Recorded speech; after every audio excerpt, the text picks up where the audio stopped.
읽을게요.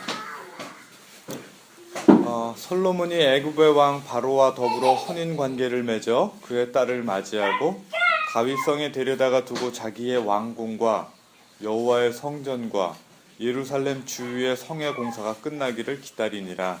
그때까지 여호와의 이름을 위하여 성전을 아직 건축하지 아니하였으므로 백성들이 산당에서 제사하며 솔로몬이 여호와를 사랑하고 그의 아버지 다윗의 법도를 행하였으나 산당에서 제사하며 분양하더라. 이에 왕이 제사하러 기브온으로 가니 거기는 산당이 큼이라. 솔로몬이 그 단에 1,000번제를 드렸더니 기브온에서 밤에 여호와께서 솔로몬의 눈에 나타나시니라. 하나님이 이르시되 내가 내게 무엇을 줄 고를 구하라. 솔로몬이 이르되 주의 종내 아버지 다윗이 신실과 공의와 정직한 마음으로 주와 함께 주 앞에서 위에서 큰 은혜를 항상 자리에 앉은 아들을 그에게 주셨느니라. 나의 하나님 여호와여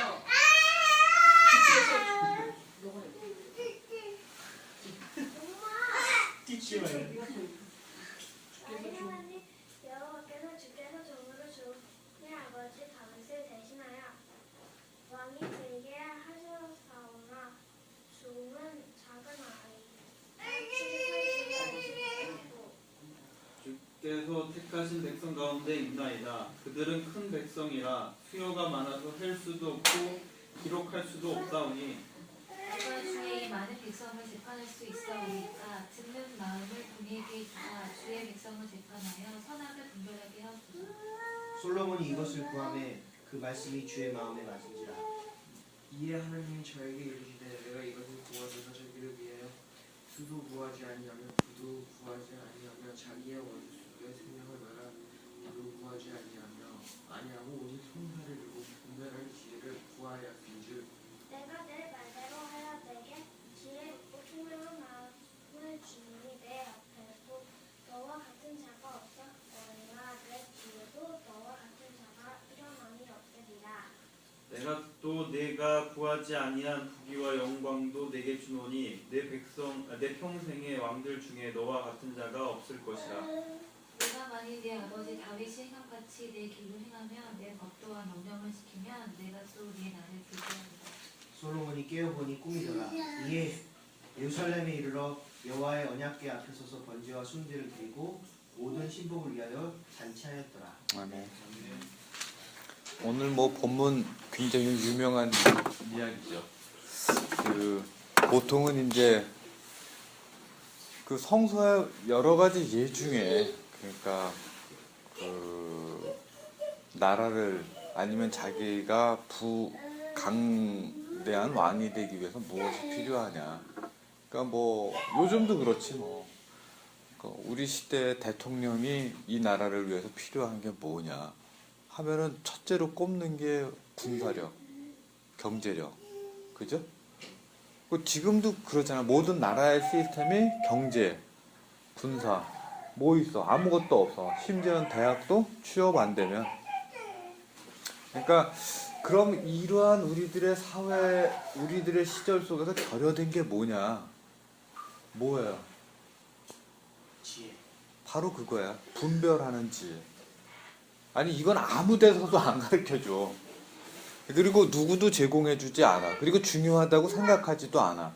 돈 있으면 돼. 그러니까 사실은 나라가 망해가는 이유가 딴 데 있는 게 아니죠. 그러니까 정말 필요한 거지만 돈으로 살 수 없는 거거든 이거는. 아무리 힘이 세도 이건 가질 수 없는 거거든. 근데 그것을 서로 구하지 않는 게 과연 정부의 문제겠느냐? 내가 보기엔 그렇진 않아. 여기에는 보다 조금 더 복잡한 그런 게 있어요. 그러니까 보면 국가 지도자들이나 이런 사람들이 공적인 자리에 나와갖고 정말 어처구니 없는 일들을 하는 경우가 굉장히 많거든. 그렇죠? 그러니까 오늘 이 본문에 보면은 이 많은 백성을 재판할 수 있사오니까 뭘 달라고? 듣는 마음을 종에게 주사 없거든. 그래서 재판할 때 선악을 분별하게 해달라. 그러니까 엄밀히 말하면 솔로몬은 나를 위스덤 맨 오브 위스덤으로 만들어 달라고 그러지 않았어요. 첫째가 달라고 그런 게 뭐냐면 듣는 마음을 달라. 그러니까 나이가 들어가면 사실은 제일 많이 실패하는 게 이거예요. 그러니까 우리들도 그래. 나이가 들어가면 자기 삶의 경험과 자기 삶의 그 지식이 있잖아. 그때까지 거기에 갇혀서 듣는 게 아니라 안 들려. 문자 그대로 안 들려. 그러니까 이게 어디서 알 수 있냐면 나이가 들어가서 아까 우리 그 뭐 동창들 얘기했지만 그게 우물이 되고 말아.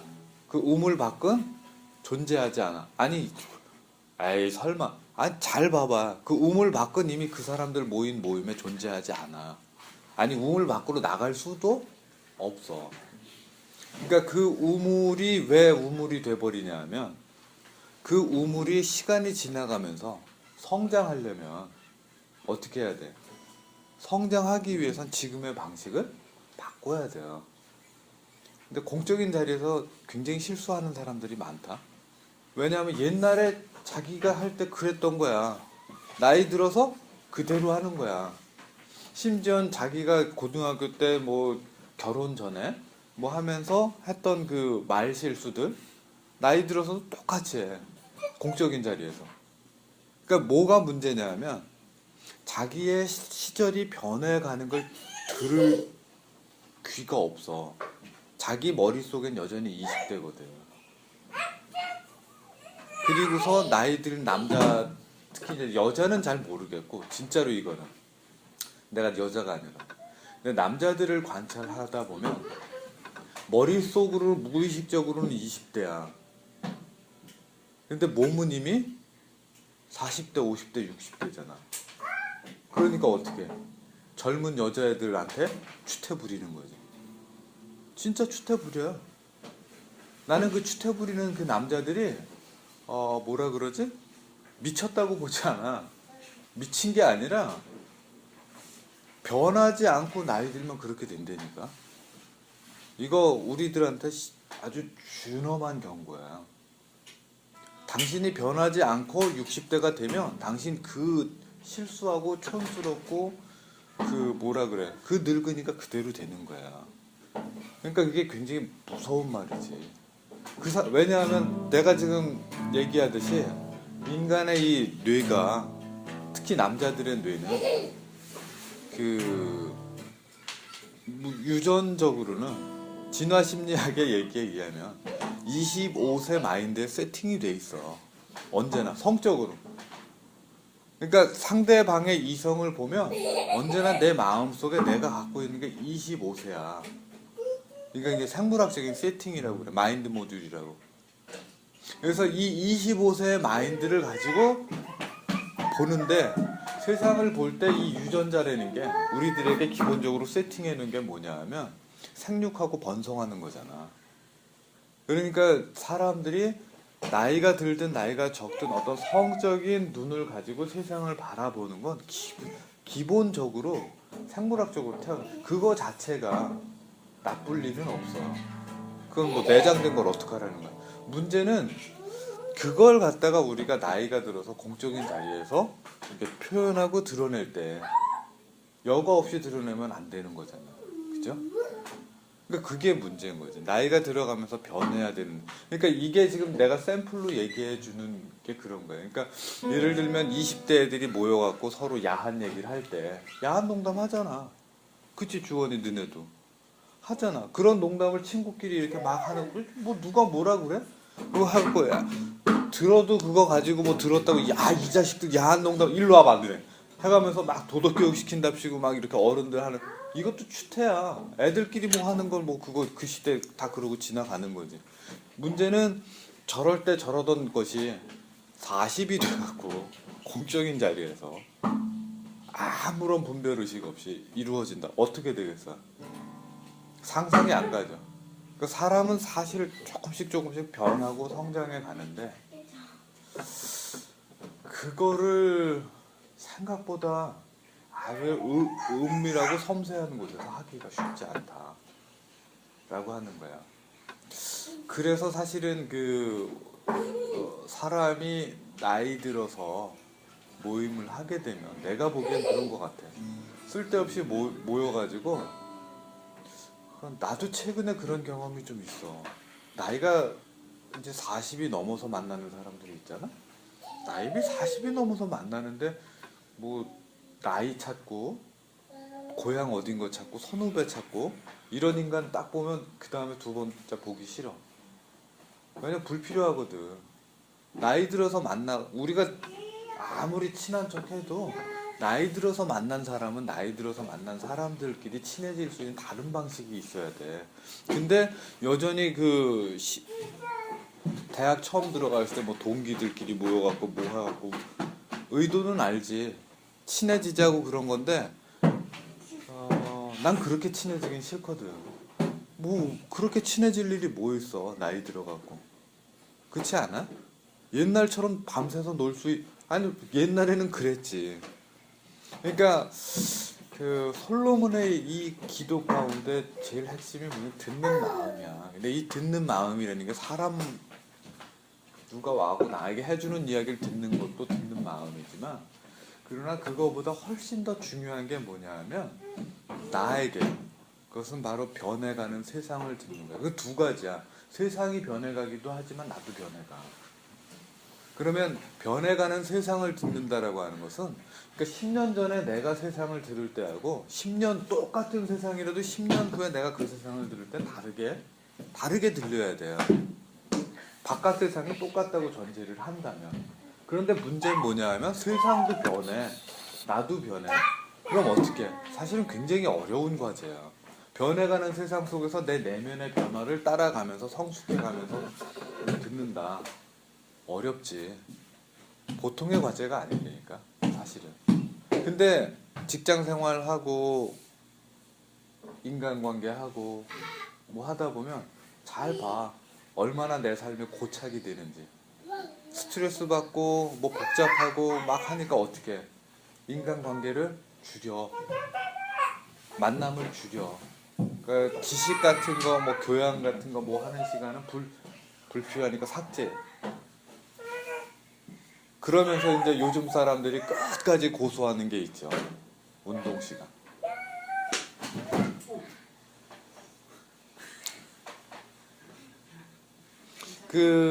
운동 시간을 사실은 우리에겐 운동 시간보다 훨씬 더 필요한 게 이 시간이야. 내면이 변하는 시간. 내면이 변하지 않으니까 바깥 세상이 안 들리거든. 그런 것 같아요. 최근에 이제 뭐 여러 사람들 만나가지고 책 읽는 모임들을 이렇게 하다 보니까 우리가 옛날에는 60년대에는 사실은 나이 든 어른들이 할 게 없었어. 그러니까 이분들 학력이 알다시피 이게 중졸, 고졸, 고졸이면 최고 학력이었잖아. 선생도 고졸이 했는데 뭐. 그죠? 심지어는 상고를 나와서 교사를 하신 분도 있어. 나이 드신 분들. 옛날엔 그랬어. 근데 그때만 해도 대학생이 뭐 인구의 1% 안 되던 때니까.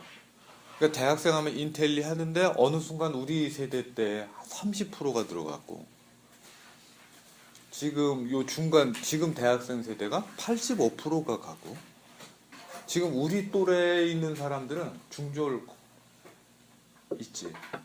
우리 때 30% 갔고 그럼에도 불구하고 퍼센테이지가 굉장히 높아진 거잖아요. 그러니까 벌써 사람들이 우리 어젠가 국제시장 봤는데 그 국제시장에 나오는 주인공들 세대하고 벌써 이게 달라. 그러니까 그 세대가 나이를 들어서 소비하는 거하고 우리 세대가 하는 거하고.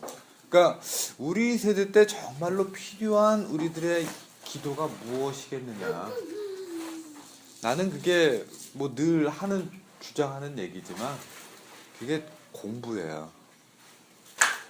사실 공부라고 하는 걸 이게 무슨 뭐 우리 교회에 폼을 내기 위해서가 아니고 우리가 앞으로 내가 그래서 사실 그렇다니까 나이 들어가가지고 이렇게 누구한테 아이 너 그거 좀 고쳐 이런 얘기 듣잖아. 되게 기분 나빠. 그런 거 보면 희원 형제는 참 대단한 사람이야. 내가 봐도 그런 거 같아. 그렇게 내가 말하는 형식이 이렇게 막 뭐라 그러지? 그 왜 말을 해도 기분 좋게 하는 사람 있잖아. 그런 사람이 있어요. 기분 나쁜 말인데 되게 기분 좋게 하는 아주 훌륭한 사람이 있어. 근데 나는 그 반대 스타일이지. 똑같은 얘기를 되게 기분 나쁘게 하는 스타일이거든. 근데 그런 얘기를 듣고도 참 오랜 시간 동안 저렇게 있는 거 보면 희원 형제는 굉장히 그 자기만의 인격적인 장점이 있는 것 같아. 근데 그럼에도 불구하고 그 오랜 시간이 지나가면서 그것만 가지고 우리가 살아가기를 한다면 사실은 그게 제일 위험한 거야. 나이 들고 시간 없고 바쁘고 저기 할 때 사실 변할 시간이 없다. 그래서 가급적 변화하지 않게 인생을 루틴 사실 이제 스케줄러 있잖아. 규칙적으로 생활하는 거. 애들 봐. 애들 이렇게 생활하는 거 봐봐. 규칙적으로 안 해. 근데 우린 규칙적으로 해야만 된다고 생각하잖아. 근데 잘 생각해봐. 그게 필요한 거는 애들이 아니고 정작 우리야. 우리 삶이 그렇게 안 되면 우리가 살 수가 없거든. 아프겠다. 야누스 크루착이라고 하는 사람이 괜찮아?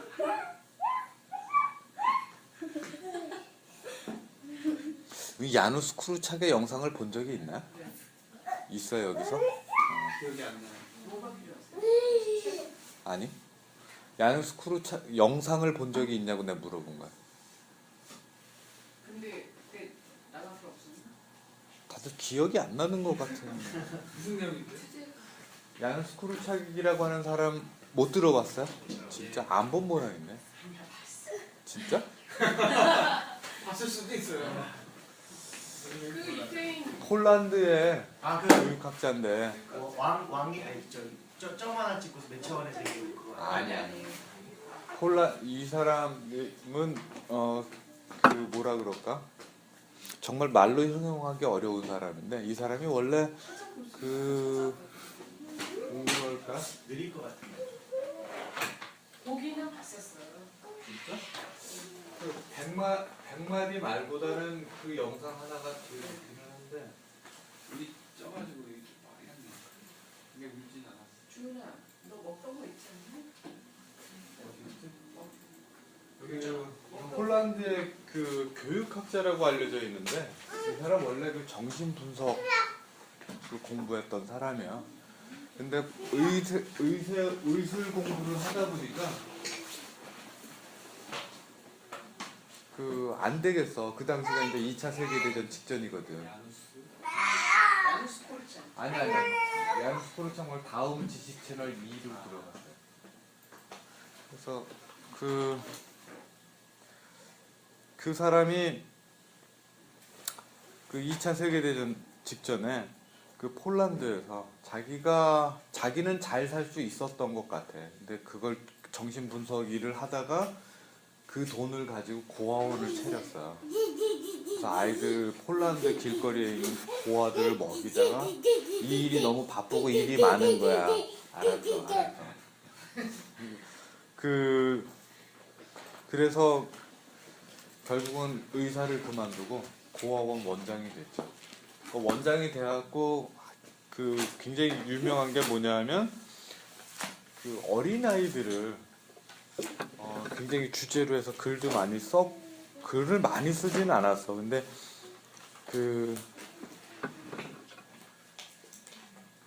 아마 어린이를 사랑하는 법이라고 요 책이 나와 있어요. 번역이 어린이를 사랑하는 법인데 어린이에 관심이 없어도 한 번쯤 찾아서 읽어볼 만한 굉장히 깊은 다 안 되는데 다 안 되는데. 인터넷 자체가 안 돼? 저 목사님 페이스북에 올리시는 그러면 이 이 사람의 이 영상 속에서 오늘 주목하는 건 이 사람의 위대한 일생이 아니고 사실 그 마지막 이렇게 보면서 이 진하네, 그죠? 사실 도망가는 게 아니라 이 사람은 거기를 안 가도 됐거든. 다 빼주겠다고 그랬는데 그걸 다 그만두고 아이들을 버릴 수가 없어서 그 손을 잡고 결국은 아이슈비츠가 아니고 무슨 그 가스실이 있는 그 집단 수용소가 있어요. 거기까지 기차를 같이 타고 갔어. 그래서 결국 거기서 죽었어. 그게 이제 이 사람 마지막이었는데 이 사람이 이제 평생 동안 쓴 글이 많지는 않아. 애들을 돌보는 사람이었기 때문에. 근데 그 중에 이제 몇 권이 책에 번역이 되어 있는데 제일 유명한 책이 이제 어린이를 사랑하는 법이라는 책이 있어요. 그 어린이에게 관심이 없어도 이 야누스 쿠르차의 책은 그 자체로 한번 읽어볼 만하다라고 하는 거. 근데 어쨌든 내가 지금 하려고 하는 얘기는 이 영상에서 이 코르차의 이야기 중에 핵심적인 게 뭐냐? 어린아이는 인간이 되어가는 게 아니고 뭐다? 이미 인간이다. 그 지적인 능력이라면 어른들보다 떨어진다? 똑같다. 이미 어른만큼 훌륭하다. 판단력? 어른만큼 훌륭하다는 거야. 이게 이제 야누스 쿠르차의 교육사상의 핵심. 그러니까 우린 보통 어린아이로부터 성숙한 인간으로 점점 발전해 나간다는 이 잘못된 모델을 갖고 있기 때문에 그러니까 어린아이는 반이라고 생각하는 거야. 우리가 보기에 그렇잖아. 저 주영이가 우리랑 똑같은 지능과 판단 능력을 갖고 있다고 생각하기 어렵지만 코르차는 그렇게 생각 안 한 거지. 그러니까 충분히 아이들도 그런 판단 능력이 있기 때문에 고원을 운영하면서 민주적인 절차에 의해서 모든 사람이 참여해서 같이 커리큘럼을 짜고 교사와 요리사를 정하고 모든 걸 그렇게 했어요. 그 근거는 뭐냐면 어린아이가 그 지적인 능력이나 판단적인 능력이나 감성적인 능력에서 성장해 가는 게 아니고 이미 태어났을 때부터 아이들은 이미 다 컸다는 거야. 그러니까 여기에 대해서는 굉장히 획기적인 건데 내가 보기에 그 야누스 쿠르차의 이 이야기가 근거가 없는 건 아니에요. 사실은 인간의 잠재력이 가장 큰 나이가 언제인지 알죠? 몰라요? 인간의 잠재력이 제일 큰 때가 2살이에요. 만 2살. 그러니까 만 2살 때 얘는 모든 잠재력을 다 갖고 있다고 보면 돼. 그러니까 뭐 부모의 유전적인 능력이 없어서 뭘 못한다 그건 아니야. 근데 모든 능력을 다 갖고 있는데 2살 때 이후로 어떤 일이 벌어지냐 하면 우리가 부모라고 하는 가족 환경이 있잖아. 그러니까 부모가 자기가 잘 해줄 수 있는 게 있고 못 해줄 수 있는 게 있어. 못 해주는 건 점점 이 신경세포의 커넥션이 없어지는 거야. 안 쓰니까. 그러니까 다른 능력은 다 없어지고 자꾸 쓰는 능력이 해서 그것만 이제 남거든. 그러면 그걸 뒤집어서 이야기하면 나이가 들어가는 건 성장해 가는 게 아니고 퇴화해 가는 거. 어쩌면 죽음을 향해서 점점 퇴화해 가고 그러다 보니까 나이 들면 징조가 뭐냐면 사람이 참 스테레오타입화 돼. 참 규칙적이야. 그러니까 어른들 보면 규칙에 능하잖아. 규칙 안 지키는 젊은이들 보면 참지를 못하잖아. 그렇지 않나요? 당신 이미 나이가 든 거예요. 그러니까 내가 하려고 하는 오늘 이 마치면서 하는 얘기가 뭐냐면 듣는 귀를 갖는다. 이것은 내가 규칙적인 어떤 삶이나 세계를 갖는다는 걸 의미하지 않아. 그러니까 듣는 귀를 갖는다는 것은 내가 벌써 나의 세계가 있고 들리는 말이 있다는 얘기는 그 얘기는 뒤집어서 이야기하면 내가 우물 안에 갇히고 있다는 얘기하고 똑같아요. 그 우물을 벗어나서 분별하는 마음을 가지게 되는 건 뭐냐면 내 바깥 세계를 끊임없이 경험하도록 노력해야 되는데 젊을 때는 어디 여행 한번 갔다 오는 게 그렇잖아. 근데 내가 생각하기에 나는 그 여행 반대론자야. 그러니까 여행 가갖고 모든 세계를 다 경험할 수는 없어. 근데 중요하긴 중요하지. 근데 그걸 통해서 모든 걸 다 얻을 수는 없다는 거야. 아니 그걸 통해서 얻을 수 있는 건 수만 가지 경험 중에 요만큼이야. 오히려 옛날 선비들은 모든 곳을 다 다니면서 한 게 아니고 선비의 삶은 뭐였어?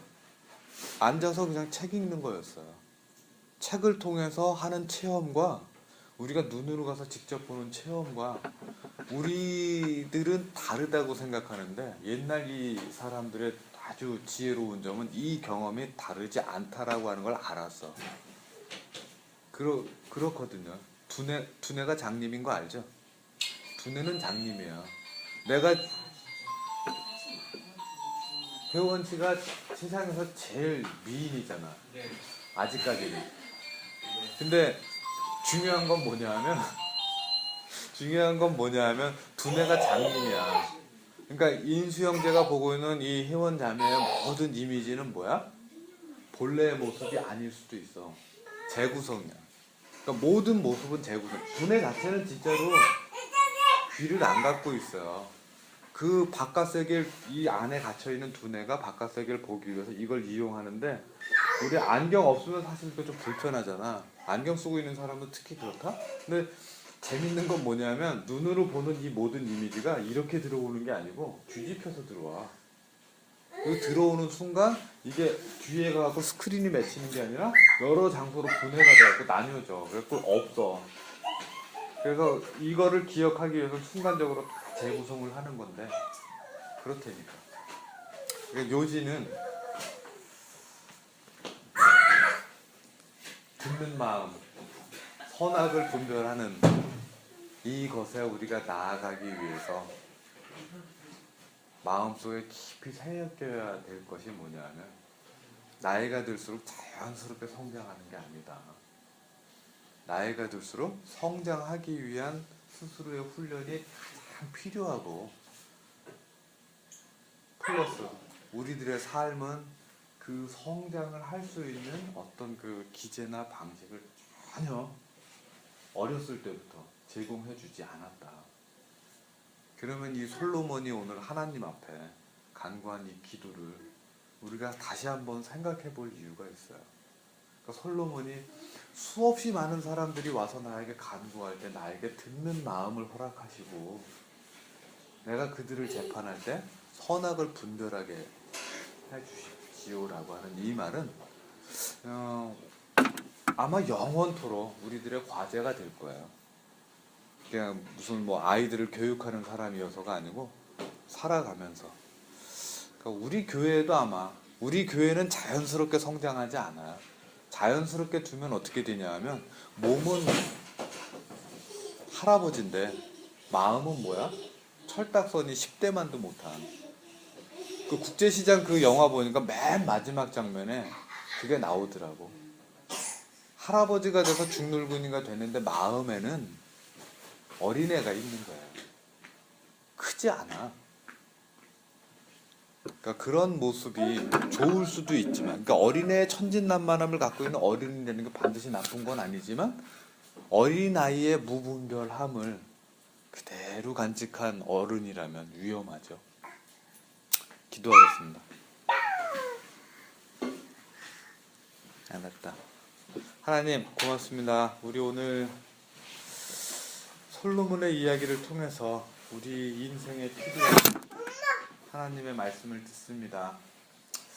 우리도 이제 어느덧 20대 시절에 만난 그 모습이 아니고 나이가 들어가고 인생의 시간이 깊어지면 우리는 자연스럽게 성장할 거라고 생각했지만 주님 오늘 이 시간 솔로몬의 이야기를 통해서 우리가 그것이 자연스럽게 주어지는 것이 아니라 우리가 하나님께 간구하고 기도하고 우리의 삶을 바쳐 노력해야 할 것임을 또한 다시 한번 생각하게 됩니다. 주님 우리에게 이 시대를 듣고 나의 내면을 듣고 그리고 사람들의 말을 듣고 그리고 그러한 듣는 마음을 통해서 옳고 그름을 분별할 수 있는 지혜의 영을 허락하여 주시기를 간절히 간구하오며 우리를 사랑하시는 예수 그리스도의 이름으로 기도드립니다.